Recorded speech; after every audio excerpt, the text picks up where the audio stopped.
Hey, Magnus, thanks for joining us today. As a way of getting started, give us a little background on yourself. Thanks for having me, Brian. I appreciate it. All right, so short background on myself. I've been working in sales for, 15 years in IT, mostly in software sales. Have a background in more of a techie. So I used to be a developer, but turned over to the dark side or light side, depending on where you come from. Yeah. So at the moment, I work as an enterprise account manager at a company called Proofpoint, working in cybersecurity. Cool. And did you not like being a developer, or did you just see I more kind of miss the enticing social things on the part, dark Brian. side? I miss the social part. Yeah. I'm meeting people for sure. Yeah. And what was that first year like in sales? Interesting. So I think I gradually moved into sales. So I started with developing, and then into a more consultancy role, and then into a more architect for small business role, and then that adds into sales Yep. as it was for a consultancy firm. So I gradually went into sales, and I found that was most intriguing with me. Um, I also come from a world of sports, been a tennis coach for many years, played hockey a lot. So the competitive side of things also triggered me a lot. And you missed the interaction with people and yeah. Definitely. Just sitting in front of a keyboard got me very bored very fast. So yeah, sales fits me better. I enjoy working with people. I enjoy solving issues the company have or challenges. So that's why also I think the solution architect role was fun as well. But sales, you got a broader spectrum to work with and more different clients where you can affect and help out. And what was the hardest part of it? So to me, to be fair with you, Brian, the hardest part has been working with processes that makes no sense to me. The sales part of things, I think, is quite natural to me. Um, I have it quite easy to build relations with people. So my type of sales is definitely building relations and gaining the trust of my clients. So since I come from the technical side, I feel I get an understanding of the solution I'm selling. Makes it easier for me to build trust with the clients.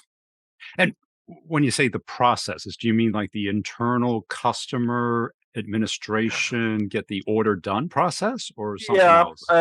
in the beginning, in particular, the frustration of why don't you understand this? What am I doing wrong here? How can I get them to move forward? And kind of get them to understand why this is important, because I can see that it's important. So how do I get the customer to see it's important as well? Yeah. And have you found a way of expediting that, making that easier, faster, more Yeah, predictable? I think that comes with experience as well. I wish when I was younger that I would know that it's not dangerous to ask questions or dangerous to ask hard questions, if you will. What do we need to do to get this PO? What is it you're missing from us? Those kind of questions. I feel, at least as a junior sales rep, it was something that you pulled away from because it felt a bit too pushy. At least in Sweden, where I'm from, it's considered a bit pushy, but there's no danger in doing it. Well, a lot of people tell me that people in your area of the world are difficult to sell to, and I don't Well, believe it. Is it true? and I don't agree with it either. Good. But it also, I think it's very interesting bringing up this subject on selling to different cultures, because I'm in the Nordics, right? And there's a huge difference in selling in Denmark, Sweden, Norway. So even between us countries who are very close to each other, there's a huge difference in how much you can push, how much you need relations, and how you do business. Yeah. If I look at Nordics as a whole, then definitely the decision is made bottom up, not top down. So there will never be an executive or a CISO or CIO saying to their techies that you will use this solution. Because quite frankly, the techies knows probably better what solution works for them in that company. How about like the early stages, the prospecting stages? Mhm. How open to like cold prospecting, email, phone, social, whatever? If you would ask me 10 years ago, it was easier. Nowadays, I mean, business has changed for sure. So I would say most of the customers, they already know that they're looking for something. And if they don't, the only way to get into at least an enterprise segment is definitely through relationships of some sort, or using some sort of contact, some connection, someone who can help you into the client, introduce you, saying we had a good relations with this vendor, try listening to him, etc. That's the way. That's the way that works for me. I do have other extremely high achievers that I know that are amazing at cold calling. And I think that's I think it's necessary to be a high performer to know your weaknesses and know your strengths. So in my case, it's definitely not cold calling. Even though I do it, it doesn't. That's not where I make my biggest deals. Yeah. And I have a similar background to you. I was a developer, then a pre-sales consultant type thing. And when I got into sales, I kind of used my technical skills too much and relied on them too much, and used other people to do like the business sale with the executives until I figured out I better learn how to do that. Yeah. No, so I think the highest risk for me, or my biggest issue in the beginning, was that I tried to come with the solution on the first meeting. Instead of taking the questions with me, even if I knew the answers, take some questions with me back, prepare the answers for them, play the game, right? Because the more you meet the customer, the more you build relationships, the more they get to trust you. So instead of being too eager to do everything at once, just settle down a bit and come back to the client. And how long did it take you to get that business sale down, where you were comfortable talking to people solely on the business outcomes of the product versus how it works and how it's better? I would say 5 years almost, until it was so. The first company where I worked purely in sales was focused on SMB markets, and at that level, it's usually the same person that is the techie that takes the decision. So I think it was when I changed into my next company where I got to work more mid enterprise market, where I got to understand on how to behave and how to talk. The good thing is my background as a tennis coach, right? Because I've been handling everything from 6-year-olds up to 65-year-olds, including high-level CEOs at that tennis court. So I understood that they are normal people, even in the beginning. That I speak with them as normal people, even if management in most companies don't treat them as normal people, saying you need this guy, you need this guy. Yeah, but I don't need this guy because he is not the person in charge here. He's not taking the decision. So that part I got fairly fast. That they're people. It doesn't matter about what level they are at the company. They still probably need the same attention. They need to understand why they should buy from me, right? And has the tennis coaching helped you become a better salesperson? Definitely. 100%. Especially, I would say, when it comes to how do you evolve yourself or how do you evolve others. I use the same thing for me. I had a director in my previous company when we had our one-to-ones, who asked me what I want to bring up during our one-to-ones. And I told him, I want you to give me criticism on the things I do worst. And he said, but you're overachieving. You're doing amazing. And I said, that's not what I asked for here. That won't take me anywhere, right? I also need some sort of criticism. I need to evolve and, work on the things I do worst. And did he accommodate that? Did he help you with that, or sort of? Yeah, no, but he did the second meeting. So and we started working on it, and it helped. I think there's always room for improvement on everyone. So because with your clients on the tennis side, you've got to be gentle when you give feedback, because you want them to come back. You want them to improve and not, crouch down and get all defensive and sensitive. Definitely. But you also need to. So to me, the best way a director or a manager can work is that give me give me a goal. This is your goal. This is your task. This you need to do. How you do it is up to you. Yes. I will leave you alone as soon as I see you progressing towards this goal. And if you need any help, I'm here to coach you, to teach you, right? But the worst thing I know, I'm Swedish as well, so this is in our culture, is micromanagement. That does not work at all. Give me my task, and I will see it through. So Swedes are independent? Is that? I've never been. I don't know. Yeah, I think the leadership style that's today called as coaching more came mostly from the Nordic companies in the beginning. We've been famous for having a lot of meetings. Everyone should be involved in every decision, which I would say went a bit too far. To everyone should be involved. So we had to take a step back. So now I think we're somewhere in between the old hierarchy and everyone should be involved, which I think is a good fit, actually. And what feedback did you get from that manager during the one-on-one that he felt or she felt was going to take your game to the next level? Reactiveness, meaning I am very reactive. Take a breath, take 5 breaths, take 15 minutes. I guess that's something that comes with age as well. But since I'm a very competitive person, if things don't go my way, I can become very reactive. So instead of doing that, we worked on me taking a breath or two, and it really helped, I must say.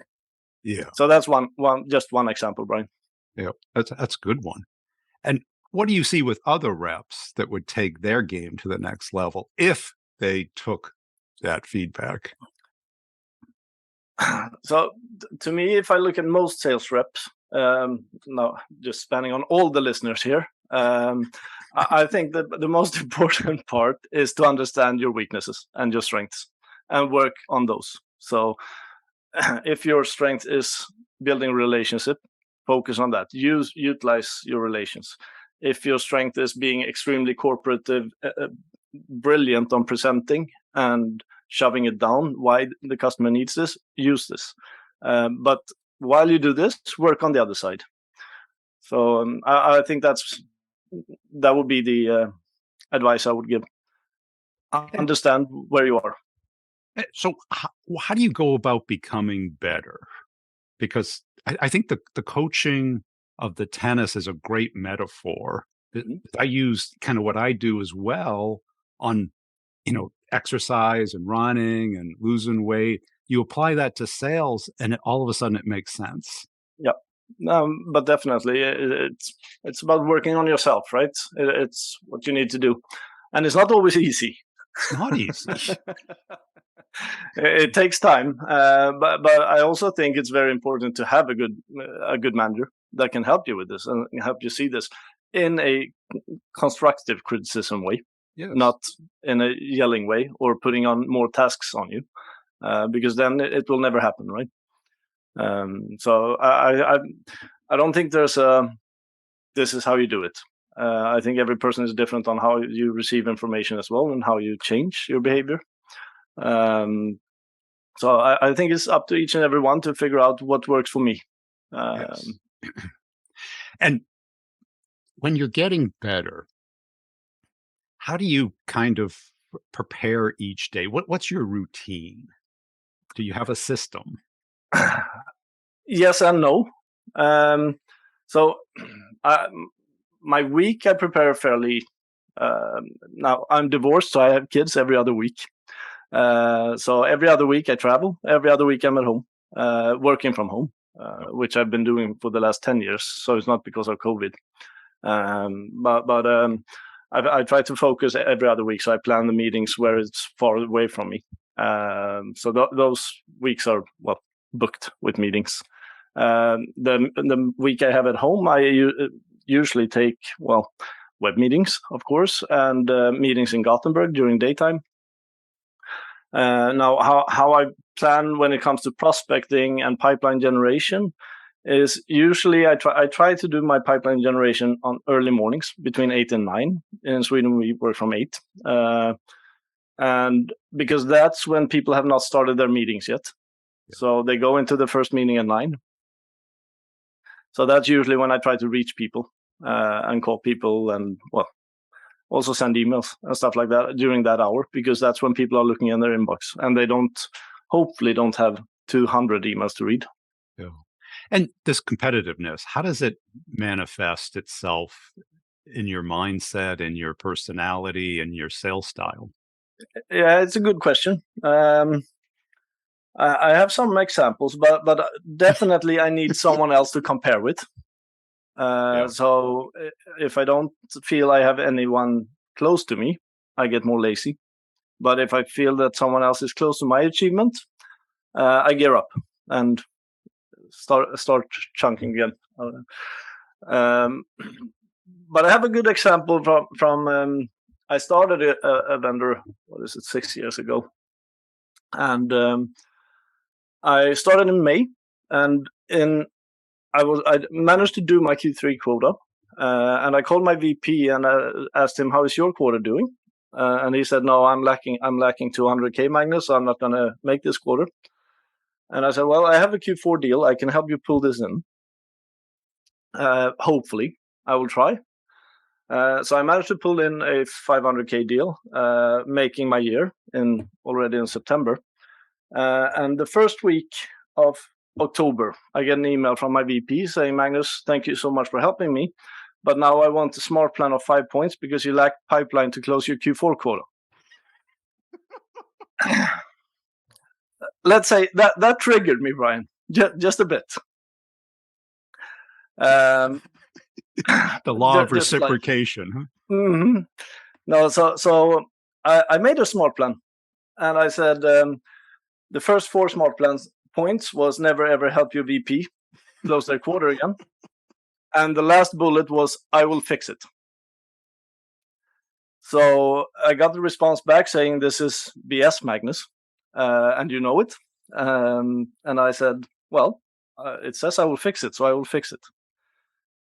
I managed to close my Q4, and the first week in January, I wrote an email replying to my VP saying, "See, my smart plan worked."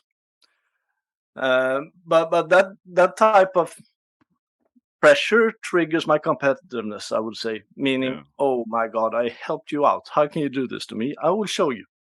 So even though I hated him at that time, right, he knew exactly how to push me getting even further.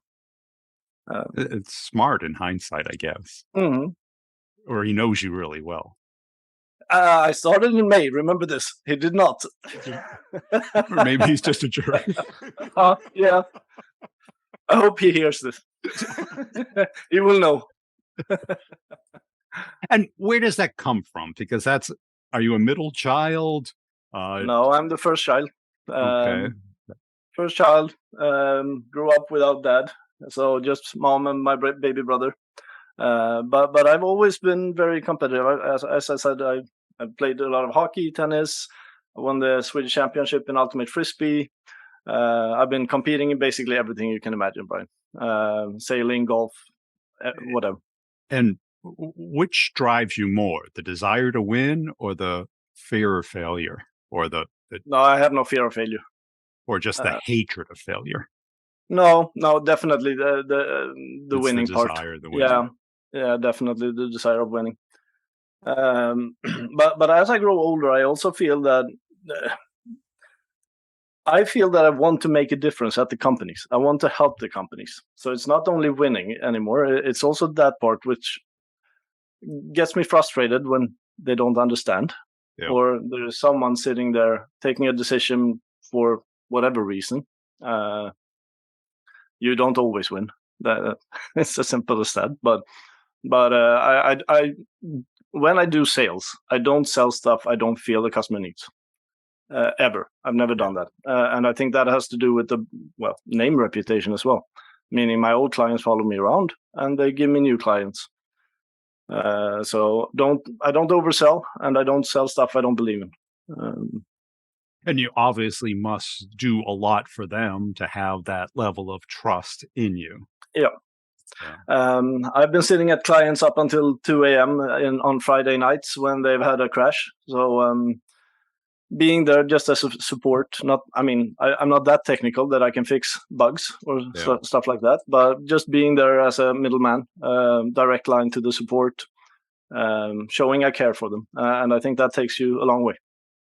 And when you go into a deal, I don't know your market at all. So are there like other head-to-head competitors? Is it like a beauty contest where it's like, you're in at 9, they're in at 11, somebody else is in at 1? So if we look at where I'm at now, we're definitely the most expensive solution. Okay. But we're also the premium solution.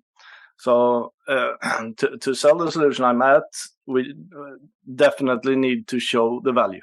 And that's also why I took this job, because so my brother is working in IT as well, and he used to sell this product, but from a reseller perspective. And I asked him, so how is this company? And he said, it's the best solution out there, but it's too expensive.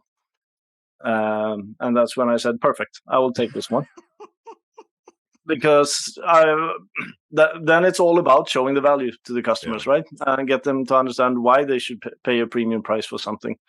But it is cybersecurity, which is a quite relevant question these days.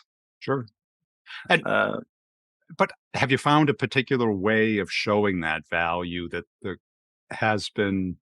Because everyone says that, but yes, exactly. That's the thing, right? So the nut to crack here, if you will, is to for me at least, get them to do a proof of concept with us. If we do that, it's very easy to show how much better we are. But to get there, you don't do a proof of concept unless you're convinced it will show a good value, because it takes time, it takes resources from the client. So to persuade them to go there, I usually, as I said, I work with relations. So usually use references, having them call other customers, or showing them anonymized type of results. These kind of ways to work my way through it. And I got to imagine, given the level of competitiveness, which translates into how much you care, the more you care, the more emotionally attached you are to the company, your customer, the product. And if it doesn't work out, hence the breathing sometimes. Take a breath. That's what he meant. Exactly. Breathe. Yeah. No, but that's how I feel, and that's why I like sales as well. I like being emotionally attached to it. Otherwise, it wouldn't bring me any joy, I think. That's true, right?